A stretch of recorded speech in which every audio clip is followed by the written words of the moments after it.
മഹാരാഷ്ട്രയിൽ മഹാനാടകത്തിന് അപ്രതീക്ഷിതമായ ക്ലൈമാക്സുകൾ. അവസാന ടെച്ചിൽ ഏക്നാഥ് ഷിൻഡെ മുഖ്യമന്ത്രിയായി സത്യപ്രതിജ്ഞ ചെയ്തു. ദേവേന്ദ്ര ഫഡ്നാവിസ് ഉപമുഖ്യമന്ത്രിയായി. ഇന്നലെ രാത്രിയാണ് ഉദ്ധവ് താക്കറെ മുഖ്യമന്ത്രി സ്ഥാനം രാജിവെച്ചത്. മഹാരാഷ്ട്രയിൽ ഒരാഴ്ചയിലേറെയായി നീണ്ടുനിന്ന രാഷ്ട്രീയ നാടകീയതകൾക്കും വിമത നീക്കങ്ങൾക്കും ശേഷം ഉദ്ധവ് താക്കറേക്ക് കനത്ത തിരിച്ചടി നൽകുന്നതായിരുന്നു ബിജെപിയുടെ മുഖ്യമന്ത്രി പ്രഖ്യാപനം. हे सरकार करेल असा मला विश्वास आहे आणि म्हणून मी आमच्या सगळ्यांच्या वतीनं श्री एकनाथ शिंदे साहेब यांचं अतिशय मनापासून अभिनंदन करतो आणि त्यांचे आभार मानतो.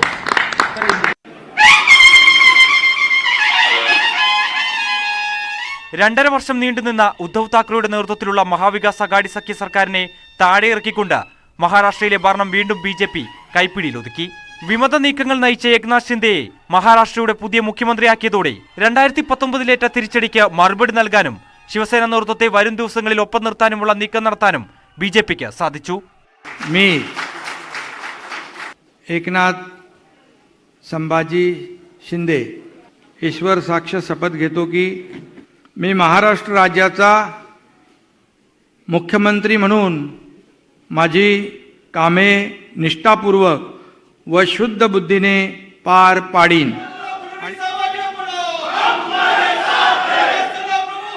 താൻ സർക്കാരിന്റെ ഭാഗമല്ലെന്ന് ദേവേന്ദ്ര ഫഡ്നാവിസ് ആദ്യം അറിയിച്ചെങ്കിലും ബിജെപി നേതൃത്വത്തിന്റെ ഇടപെടലിലൂടെയാണ് അദ്ദേഹം ഉപമുഖ്യമന്ത്രിയായി സത്യപ്രതിജ്ഞ ചെയ്തത്. मी देवेंद्र गंगाधरराव फडणवीस ईश्वर साक्ष शपथ घेतो की कायद्याद्वारे स्थापित झाले आहे मी महाराष्ट्र राज्याचा उपमुख्यमंत्री म्हणून माझी कामे निष्ठापूर्वक व शुद्ध बुद्धीने पार पाडीन. 1980 ശിവസേനയിൽ പ്രവർത്തനം തുടങ്ങിയ ഏക്നാഥ് ഷിൻഡെ 2004 മുതൽ തുടർച്ചയായി 4 തവണ MLA ആയി. ഉദ്ധവ് സർക്കാരിന്റെ നഗരവികസന മന്ത്രിയായിരുന്നു അദ്ദേഹം. എന്നാൽ വിമത നീക്കത്തിലൂടെ ഉദ്ധവ് സർക്കാരിനെ വീഴ്ത്താൻ നേതൃത്വം നൽകിയ ഏക്നാഥ് ഷിൻഡെ തന്നെ ഇപ്പോൾ മുഖ്യമന്ത്രി പദവിയിലേക്ക് എത്തിയതും ശ്രദ്ധേയമാണ്. അതേസമയം നിലവിൽ ഗോവയിൽ തുടരുന്ന വിമത MLA-മാർ ഉടൻ മഹാരാഷ്ട്രയിലെത്തും. ഇതിനിടെ വരും ദിവസങ്ങളിൽ വകുപ്പ് വിഭജന ചർച്ചകളും തുടരും. National desk, news 18. ജനവാസ മേഖലകളെ ബാധിക്കുന്ന ബഫർ സോൺ വിധിക്കെതിരെ സർക്കാർ സുപ്രീം കോടതിയെ സമീപിക്കും. കോടതി വിധി മറികടക്കാൻ ആവശ്യമെങ്കിൽ നിയമനിർമ്മാണത്തിലുള്ള സാധ്യത പരിശോധിക്കാനും സർക്കാർ തീരുമാനമെടുത്തു. ഇക്കാര്യം പരിശോധിക്കാൻ അഡ്വക്കേറ്റ് ജനറലിനെ ചുമതലപ്പെടുത്തി. മുഖ്യമന്ത്രി വിളിച്ചു ചേർത്ത ഉന്നതതല യോഗത്തിലാണ് തീരുമാനം. ജനവാസ മേഖലകളെ ഒഴിവാക്കി ബഫർ സോൺ പുനഃനിശ്ചയിക്കണമെന്നാവശ്യപ്പെട്ട് കേന്ദ്ര എംപവർ കമ്മിറ്റിക്ക് നിർദ്ദേശം സമർപ്പിക്കും. സംസ്ഥാനത്തിന്റെ പ്രത്യേക സാഹചര്യവും കമ്മിറ്റിയെ കേരളം അറിയിക്കും. ഫോറസ്റ്റ് പ്രിൻസിപ്പൽ ചീഫ് കൺസർവേറ്ററായാണ് സർക്കാർ ഇതിനായി ചുമതലപ്പെടുത്തിയിരിക്കുന്നത്. ബഫർ സോൺ വിഷയത്തിൽ നിയമസഭയിൽ ഇന്ന് ഭരണ പ്രതിപക്ഷ വാക്പോര് നടന്നിരുന്നു. ബഫർ സോൺ വിഷയത്തിൽ കർഷകരുടെ താൽപര്യം സംരക്ഷിക്കുമെന്ന് കേന്ദ്രമന്ത്രി വി മുരളീധരൻ. നിയമപരമായി എന്തു ചെയ്യാൻ കഴിയുമെന്ന് പരിശോധിക്കുകയാണെന്നും കേന്ദ്ര പരിസ്ഥിതി മന്ത്രാലയം നിയമവിദഗ്ധരോട് ഇക്കാര്യത്തിൽ അഭിപ്രായം തേടുകയാണെന്നും അദ്ദേഹം പറഞ്ഞു.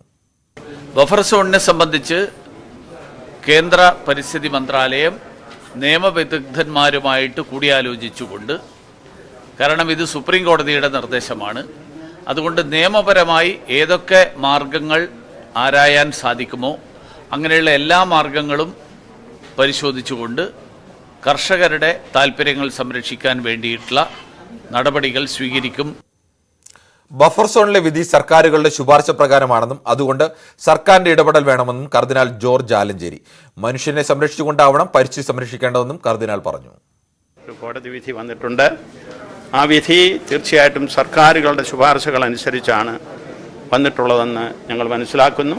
അതുകൊണ്ട് സർക്കാരുകൾ ഒരു പുനർവിചിന്തനം കോടതിക്ക് സമർപ്പിച്ചാൽ ഇത് പുനഃപരിശോധന ചെയ്യുവാൻ നമ്മുടെ ബഹുമാനപ്പെട്ട കോടതികൾ തയ്യാറാകുമെന്നുള്ളതിന് യാതൊരു സംശയവുമില്ല. പരിസ്ഥിതിയെ മനുഷ്യ ജീവിതത്തോട് സമരസപ്പെടുത്തിക്കൊണ്ട് നിർവഹിക്കുവാനാണ് സർക്കാരായാലും സമൂഹമായാലും പരിശ്രമിക്കേണ്ടത്. സ്വപ്ന സുരേഷിന്റെ ആരോപണങ്ങൾ ഏറ്റെടുത്ത പ്രതിപക്ഷം. ക്ലിഫ് ഹൗസിലെ CCTV ദൃശ്യങ്ങൾ പുറത്തുവിടണമെന്ന് പ്രതിപക്ഷ നേതാവ് വി ഡി സതീശനും വിദേശകാര്യ മന്ത്രാലയത്തിന്റെ അധികാര പരിധിയിലുള്ള വിഷയങ്ങളിൽ പരാതി ലഭിച്ചാൽ അന്വേഷണം നടത്തുമെന്ന് കേന്ദ്രമന്ത്രി വി മുരളീധരൻ പറഞ്ഞു. ക്ലിഫ് ഹൗസിൽ രഹസ്യ കൂടിക്കാഴ്ച നടത്തി സ്പ്രിംഗ്ലർ ഇടപാടിന്റെ ബുദ്ധികേന്ദ്രം മുഖ്യമന്ത്രിയുടെ മകൾ വീണ വിജയനാണ് തുടങ്ങിയ അതീവ ഗുരുതരമായ നിരവധി ആരോപണങ്ങളാണ് സ്വപ്ന സുരേഷ് മുഖ്യമന്ത്രിക്കെതിരെ ഉന്നയിച്ചത്. വീണ വിജയൻ സ്പ്രിംഗ്ലറിന്റെ മാസ്റ്റർ ബ്രെയിൻ.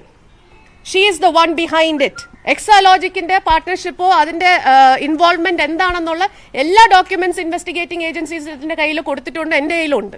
കെ ഫോൺ അഴിമതിയും ഡാറ്റ വിൽപ്പനയെ സംബന്ധിച്ച് പ്രതിപക്ഷ ആരോപണങ്ങൾ സ്വപ്നയുടെ വെളിപ്പെടുത്തലോടെ ശരിയെന്ന് തെളിഞ്ഞിരിക്കുകയാണ്. മുൻ മുഖ്യമന്ത്രി ഉമ്മൻചാണ്ടിയോട് ക്ലിഫ് ഹൗസിലെ CCTV ദൃശ്യങ്ങൾ പുറത്തുവിടാൻ ആവശ്യപ്പെട്ട മുഖ്യമന്ത്രി പിണറായി വിജയൻ സ്വയം അതിന് തയ്യാറാവുകയാണ് വേണ്ടതെന്ന് പ്രതിപക്ഷ നേതാവ് VD സതീശൻ ആവശ്യപ്പെട്ടു. അല്ല, വളരെ ഗൗരവതരമായ ആരോപണമാണ് ഉന്നയിച്ചത്.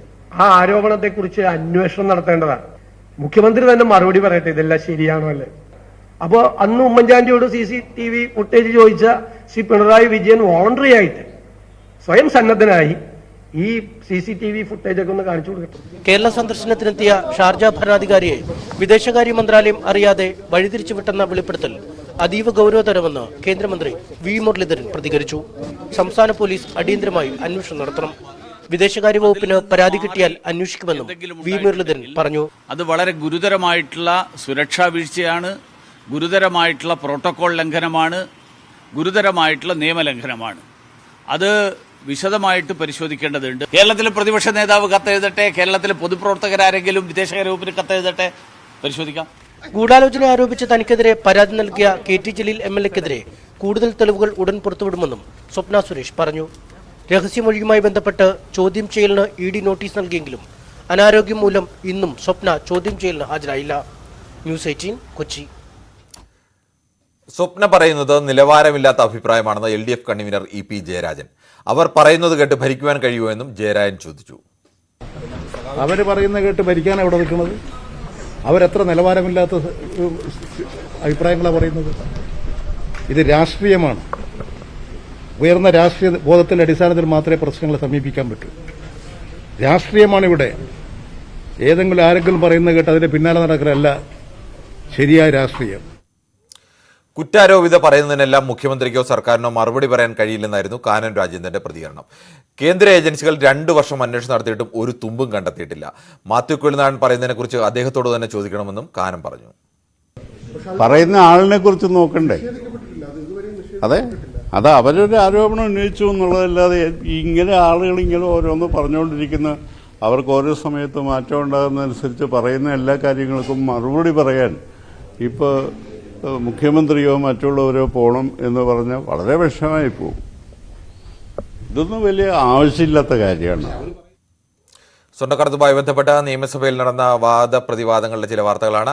സ്വർണ്ണക്കടത്ത് വിവാദത്തിന് പിന്നിൽ ഗൂഢാലോചനയെന്ന് CH കുഞ്ഞമ്പു MLA. പ്രതിപക്ഷ നേതാവ് VD സതീശനും ഇതിൽ പങ്കുണ്ടെന്നും അന്വേഷണം നടന്നാൽ പ്രതിപക്ഷ നേതാവ് അകത്താകുമെന്നും കുഞ്ഞമ്പു പറഞ്ഞു.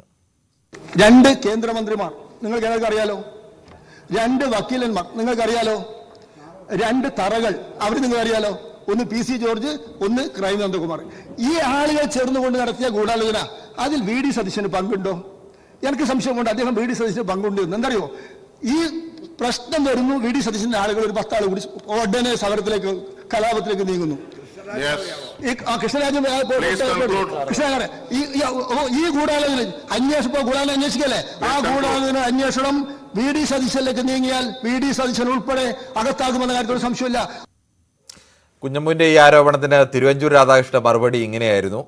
പിന്തുണക്കാർ മുഖ്യമന്ത്രിയെ കൊണ്ടേ പോകുമെന്ന് തിരുവഞ്ചൂർ പറഞ്ഞു.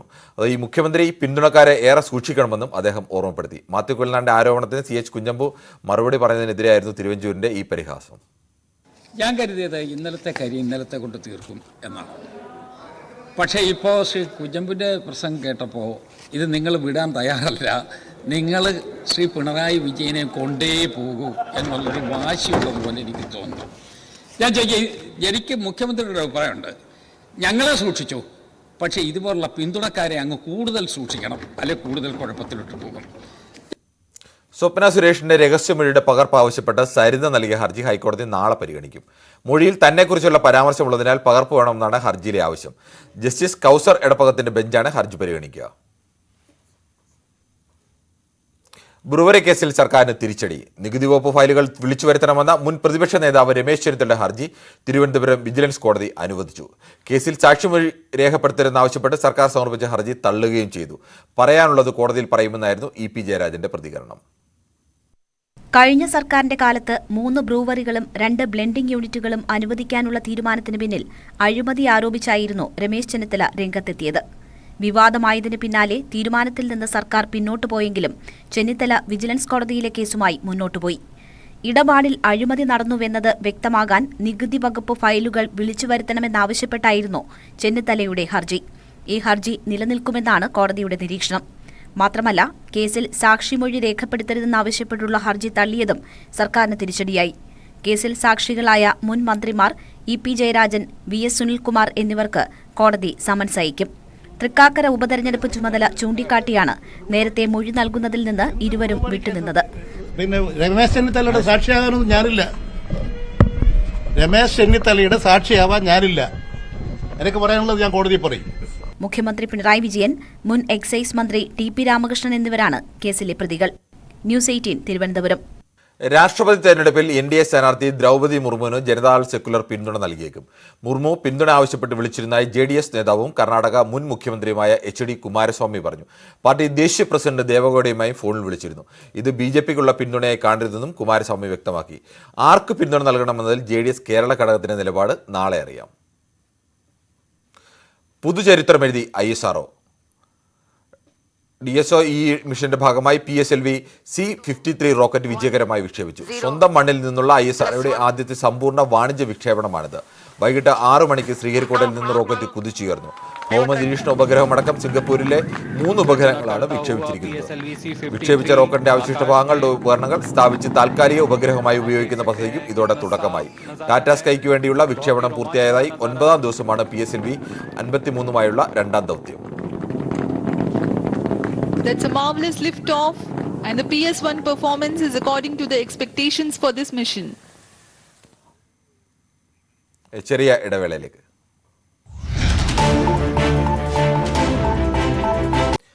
കോഴിക്കോട് കോർപ്പറേഷന്റെയും മലിനജല സംസ്കരണ പ്ലാന്റിനെതിരെ ആവിക്കൽ തോട് ഇന്നും പ്രദേശവാസികളുടെ പ്രതിഷേധം. സംയുക്ത സമരസമിതിയുടെ നേതൃത്വത്തിൽ പ്ലാന്റിന്റെ നിർമ്മാണം നടക്കുന്ന സ്ഥലത്തേക്ക് നാട്ടുകാർ മാർച്ച് നടത്തി. മാർച്ച് ബീച്ച് റോഡിൽ പോലീസ് തടഞ്ഞു. ഇനിയും നിർമ്മാണ പ്രവർത്തനവുമായി മുന്നോട്ട് പോയാൽ അത് അനുവദിക്കില്ലെന്നും വേണ്ടിവന്നാൽ സ്ഥലത്ത് കയറി പ്രതിഷേധം നടത്തുമെന്നും പ്രതിഷേധക്കാർ അറിയിച്ചു. പ്രതിഷേധക്കാരെ തടയാൻ വേണ്ടി വലിയ പോലീസ് സേനയാണ് വിന്യസിച്ചിരുന്നത്. കഴിഞ്ഞ ദിവസം നാട്ടുകാർ തീരദേശ പാതയും ഉപരോധിച്ചിരുന്നു.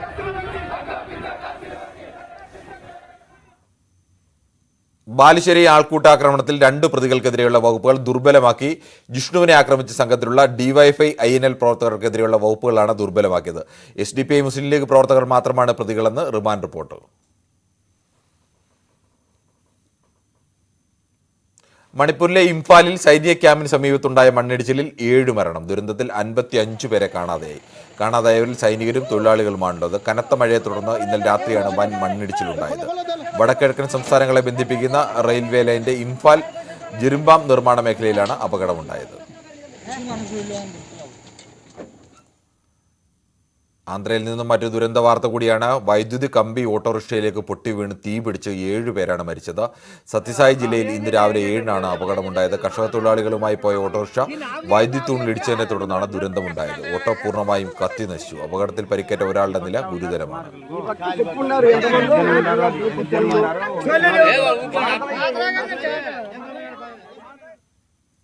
വീണ്ടും ഒരു ദുരന്ത വാർത്ത തന്നെയാണ്. സംസ്ഥാനത്ത് കനത്ത മഴയിൽ ബോട്ട് മുങ്ങി 2 മത്സ്യത്തൊഴിലാളികൾ മരിച്ചു. ഒരാളെ കാണാതായി. കോഴിക്കോടും വടകരയുമാണ് മത്സ്യത്തൊഴിലാളികൾ മരിച്ചത്. വടകര ചോമ്പാൽ ഹാർബറിന് സമീപമുണ്ടായ അപകടത്തിൽ ചോമ്പാൽ സ്വദേശി മുഹമ്മദാണ് മരിച്ചത്. ആലപ്പുഴ വലിയഴിക്കൽ ഹാർബറിൽ വള്ളം മുങ്ങി കാണാതായ കൊല്ലം അമൃതപുരി സ്വദേശി ബിബിന്റെ മൃതദേഹവും കണ്ടെത്തി. സംസ്ഥാനത്ത് മഴ വീണ്ടും ശക്തമാവുകയാണ്. ഇന്ന് 11 ജില്ലകളിൽ യെല്ലോ അലർട്ട് പ്രഖ്യാപിച്ചിട്ടുണ്ട്. തിരുവനന്തപുരം, കൊല്ലം, പത്തനംതിട്ട ജില്ലകൾ ഒഴികെയാണ് യെല്ലോ അലർട്ട്. നാളെയും മറ്റന്നാളും തിരുവനന്തപുരം, കൊല്ലം ജില്ലകളിൽ ഒഴികെ 12 ജില്ലകളിലാണ് യെല്ലോ അലർട്ട്. പടിഞ്ഞാറൻ കാറ്റ് ശക്തമായതിനെ തുടർന്ന് മഴ കനക്കാൻ സാധ്യതയുണ്ട്. മലയോര മേഖലയിൽ പലയിടത്തും മഴയിലും കാറ്റിലും വലിയ നാശനഷ്ടങ്ങളും ഉണ്ടായിട്ടുണ്ട്. സ്റ്റേറ്റ് ബാങ്ക് ഓഫ് ഇന്ത്യയുടെ സേവനങ്ങൾ രാജ്യവ്യാപകമായി തടസ്സപ്പെട്ടു. സർവർ തകരാറിലായതിനെ തുടർന്നാണ് സേവനങ്ങൾ തടസ്സപ്പെട്ടത്. ശാഖകൾ വഴിയുള്ള ഓൺലൈൻ ഇടപാടുകളും തടസ്സപ്പെട്ടു. ATM, UPI വഴിയുള്ള പണമിടപാടുകളും മുടങ്ങി.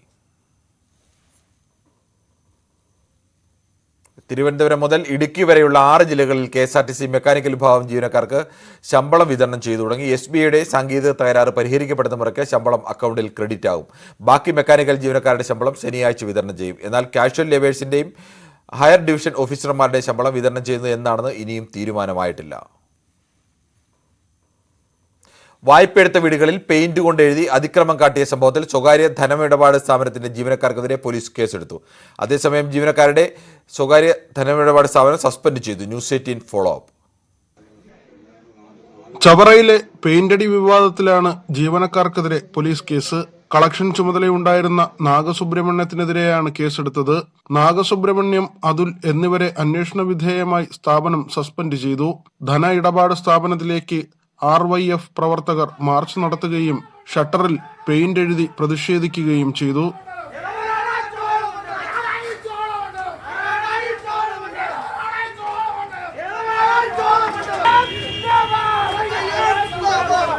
രണ്ട് തിരിച്ചടവുകൾ മാത്രം മുടങ്ങിയ വീടുകളിൽ ഉൾപ്പെടെയായിരുന്നു സ്പ്രേ പെയിന്റ് എഴുതിയുള്ള ജീവനക്കാരുടെ ക്രൂര നടപടി. ന്യൂസ് 18 കൊല്ലം. സ്കൂട്ടറിൽ അപകടകരമായ രീതിയിൽ അഭ്യാസ പ്രകടനം നടത്തിയ വിദ്യാർത്ഥികൾക്ക് മോട്ടോർ വാഹന വകുപ്പിന്റെ വ്യത്യസ്തമായ ശിക്ഷ. ഒരു സ്കൂട്ടറിൽ സഞ്ചരിച്ച 5 വിദ്യാർത്ഥികൾ 2 ദിവസം ഇടുക്കി മെഡിക്കൽ കോളേജിൽ രോഗികളെ സഹായിക്കണം. ഇതായിരുന്നു അവർക്കുള്ള ശിക്ഷ.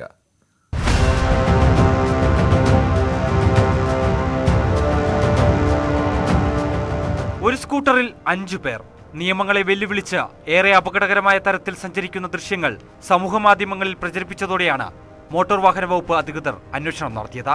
ഇടുക്കി മുരിക്കാശ്ശേരിക്ക് സമീപം രാജമുടി മാർസ്ലീവ കോളേജിലെ 2ാം വർഷ BBA വിദ്യാർത്ഥികളായ ജോയൽ വി ജോമോൻ, ആൽബിൻ ഷാജി, അഖിൽ ബാബു, എജിൽ ജോസഫ്, ആൽബിൻ ആന്റണി എന്നിവരാണ് ശിക്ഷാ നടപടികൾക്ക് വിധേയരായത്. ഇവർ 2 ദിവസം ഇടുക്കി മെഡിക്കൽ കോളേജിൽ സാമൂഹ്യ സേവനം നടത്താനാണ് RTO R രമണന്റെ നിർദ്ദേശം. ഇതിൽ വണ്ടി ഓടിച്ചിരുന്ന ഡ്രൈവറായിട്ട് ഓടിച്ചിരുന്നയാളുടെ ലൈസൻസ് സസ്പെൻഡ് ചെയ്യാൻ തീരുമാനിച്ചു. അതുകൂടാതെ ഇവരെ 2 ദിവസത്തിൽ സോഷ്യൽ വർക്ക് കൂടി ഇവരെ ചെയ്ത് സാമൂഹിക പ്രതിബദ്ധതയുള്ള കുട്ടികളാക്കി മാറ്റുന്നതിനും ഇതുപോലെ ഇനി അപകടകരമായി വാഹനം ഓടിക്കാതെ ഇരിക്കുന്നതിന് വേണ്ടുന്ന കാര്യങ്ങൾ കൂടി ഇതോടൊപ്പം ചെയ്യുന്നുണ്ട്. ഇതിനു പുറമെ വാഹനം ഓടിച്ച ജോയൽ വി ജോമോന്റെ ലൈസൻസ് 3 മാസത്തേക്ക് സസ്പെൻഡ് ചെയ്തു. 2000 രൂപ പിഴയും ഈടാക്കി. വിദ്യാർത്ഥികളെയും രക്ഷകർത്താക്കളെയും RTO ഓഫീസിൽ വിളിച്ചു വരുത്തി ബോധവൽക്കരണവും നടത്തി. ഇനി അപകടകരമായ രീതിയിൽ വാഹനം ഓടിക്കില്ലെന്ന് പ്രതിജ്ഞ ചെയ്യിപ്പിച്ചാണ് വിദ്യാർത്ഥികളെ വിട്ടയച്ചത്. ന്യൂസ് 18 ഇടുക്കി. ന്യൂസ് അപ്ഡേറ്റ്സ് പൂർണ്ണമാകുന്നു. നമസ്കാരം.